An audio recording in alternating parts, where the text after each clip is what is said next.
All right, so let's add another piece to all this.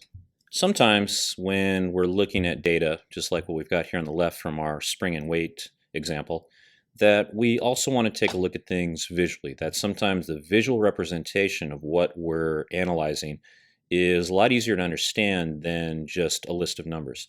And so what we want to talk about next is how do we go from the equation to the table, but then the table to the actual graph. All right, so here's an example, and notice the instructions have just changed a little bit. Instead of filling in the table for this linear function or linear equation, they're asking us to graph it.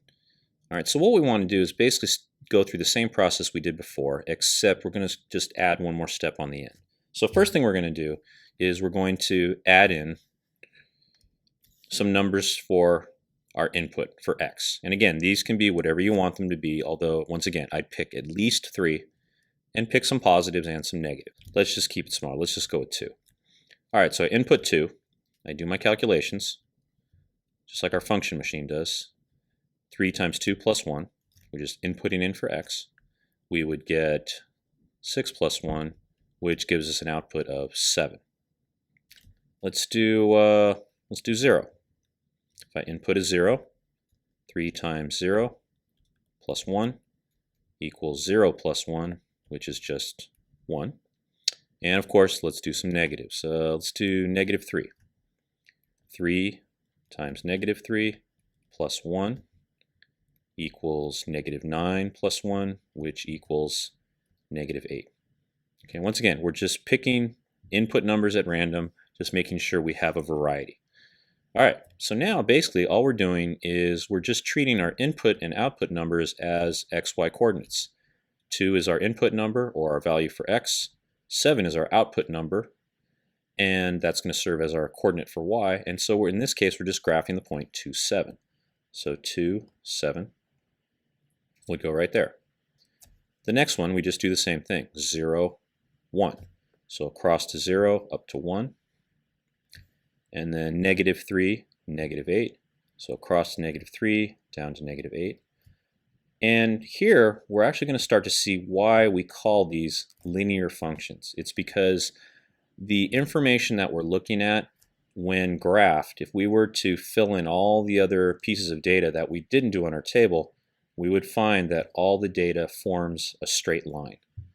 Okay, so that's why we call these equations linear equations, is because the data that we get will always follow this visual pattern of falling in a straight line. All right. Okay, let's do one more like this, but we're going to add one little twist to it. Take a look at this one. We would like to graph the linear equation y minus 3x equals negative 7.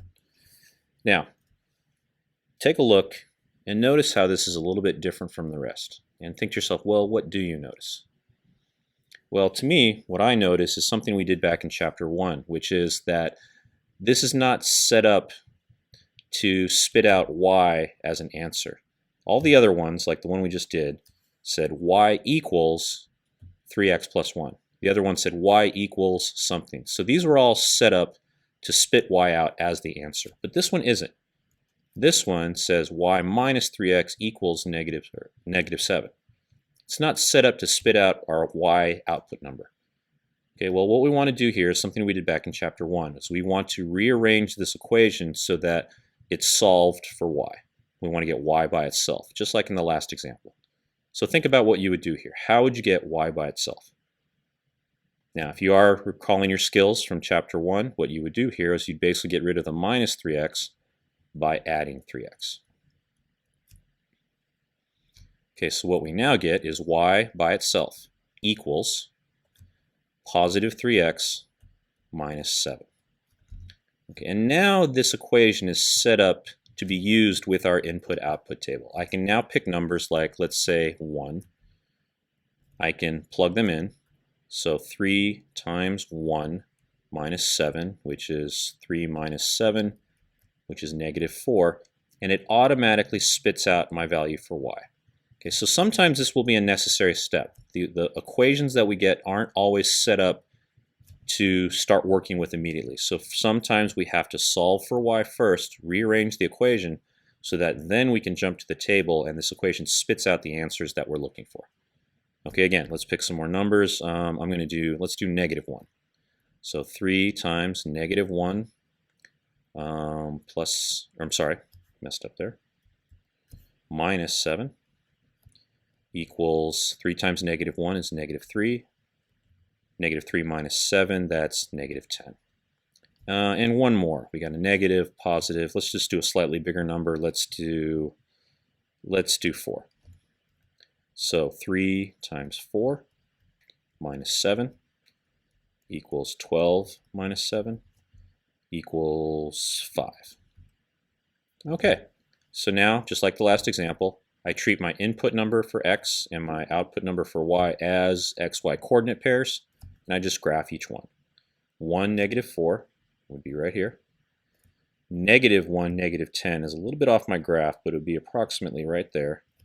And 4, 5 would go here. Now, this is the other reason why I'm asking you guys to do at least 3 input-output calculations, is because that way we can tell if we're doing anything wrong. Okay, if we were only to do 2, we might not realize we've made a mistake and find that we didn't do one of the calculations right. But by doing 3 of them, and knowing that all 3 should form a nice straight line, we've got a better chance of, how do I say this, a better chance of being correct on all 3. It would be a lot easier to spot if 2 of these lined up and one of them did it. We know we have to go back and fix something. Okay, so make sure your data points all fall in a straight line. Once again, this is why we call them linear equations.